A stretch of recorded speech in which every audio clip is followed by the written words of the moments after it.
4-hole bend on a C harmonica, tongue blocking. Okay, now the reason why I'm making this is because I really struggled with this. I think what I did for quite some time was I I started off puckering like most people do. I quickly got advised to start tongue blocking, so I went on bluesharmonica.com, signed up for a few months, did that. Then, wow, how'd you bend? So then I was told about Lee Sankey. He's got a series on um, tongue block bending. So you're moving the emphasis. So it's all about the emphasis.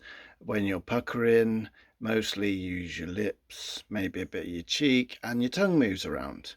When you're tongue blocking, your tongue is sort of anchored, covering the holes, so you have less movement with your tongue when it comes to bending on a single note, single hole.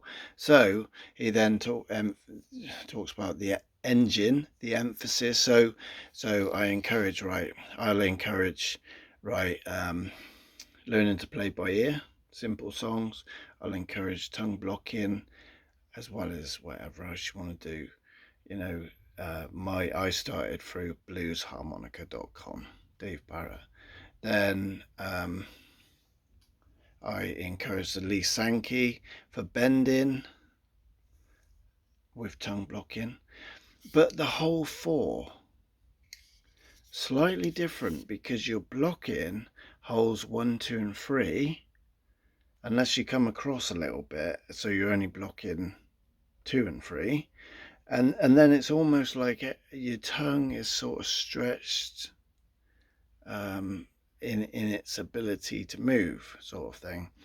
And plus, the C harmonica is a higher key than A. So this is what I did, was I went, I don't like the C, I don't know, the squealing C sort of thing. So I just went and spent a few months on A harmonica, on the key of A harmonica, which was more pleasing to my ears, and I just enjoyed the key. But then what happened was I become almost like I had this sort of phobia about the C harmonica and just didn't like it, So now I'm doing Tomlin's course.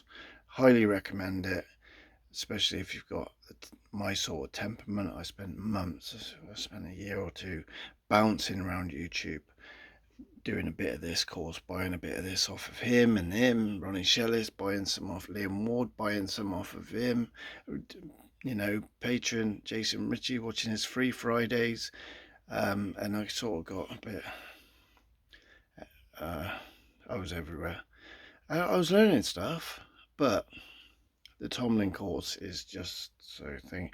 Right, anyway, 4-hole draw, bending, tongue blocking. The reason why I'm making this video, sorry I've been waffling. Now, what I've been practicing just lately, even this week, right, is getting... I never bite a harmonica. You don't bite harmonicas, I don't think. I've never heard anyone say bite harmonica, but what I'm doing right now, literally to get that bend. You hear my teeth? I'm not. If I play something, I am not banging it against my teeth on purpose. It's just when you're tongue blocking, everything is sort of micro.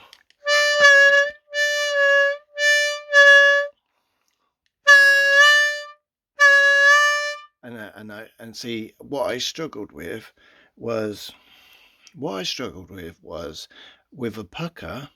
I knew I was getting this deep bend. See that one? I'm not a pucker, I don't pucker.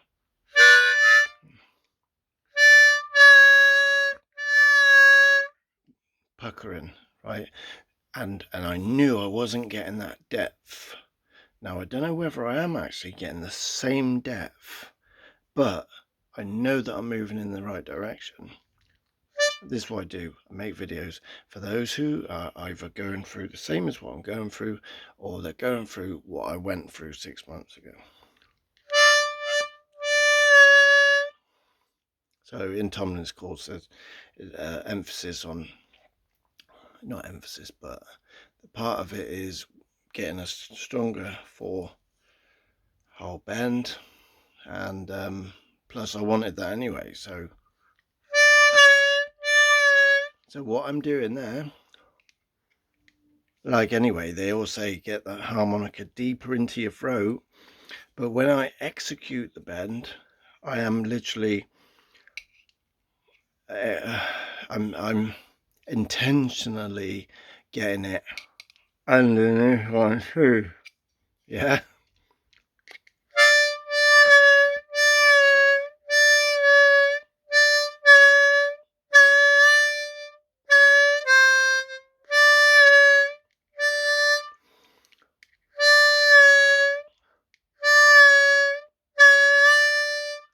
And even now that might not be as deep as I've had it.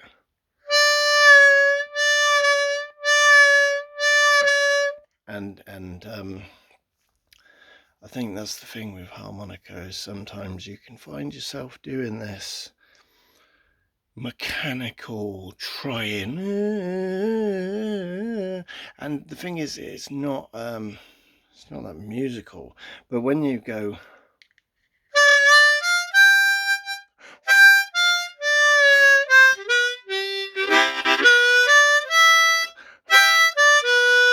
something like that, I don't know, and there's a backing track going, then it becomes musical, and then the tedious that you've been doing then gets put into practice.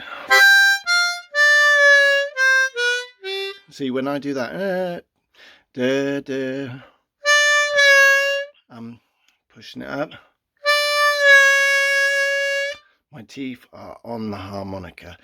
I've never made a habit of putting my teeth on the harmonica, but for the 4-hole draw, as a session steel, they're known to be quite bulky around that area. You see that flat bulk, as opposed to really quite good for tone blocking.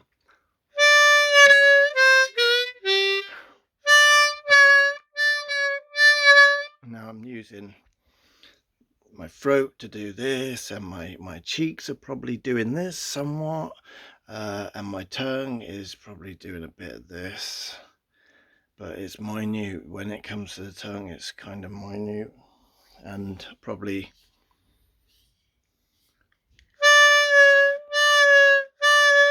my tongue probably actually might be coming forward somewhat. But the point of making this video was just to say, that's better, isn't it? That's a lot deeper.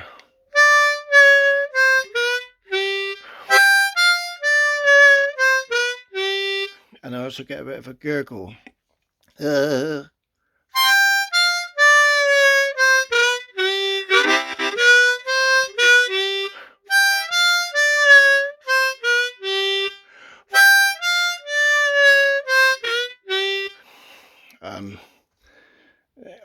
And almost in my wisdom now, I know, right, that I think it probably was a waste. I wasted a lot of time trying to bend when I didn't have good diaphragm breathing, and I didn't have really good, relaxed, clean, strong single notes. So I would encourage you to listen to that teacher. If he's gone, go back and learn more single notes.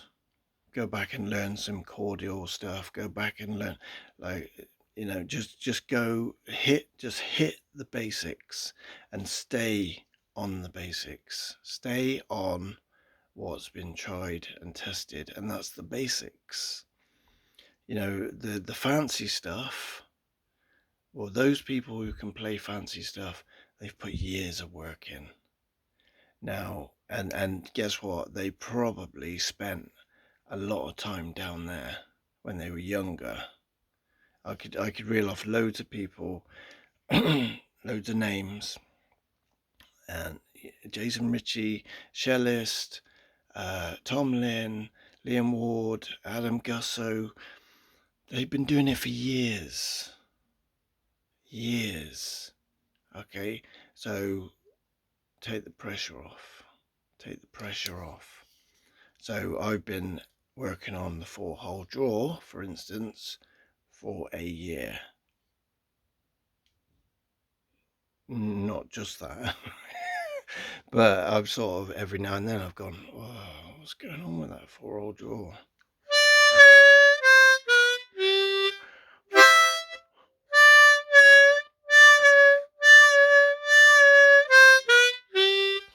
And if you know a lot about harmonica, actually, and you're going, what's he doing with that 4-hole draw? What's that bend about? That's like, could be deeper. It could be this. It's meant to be that. It's meant to... Let me know. Give me some feedback.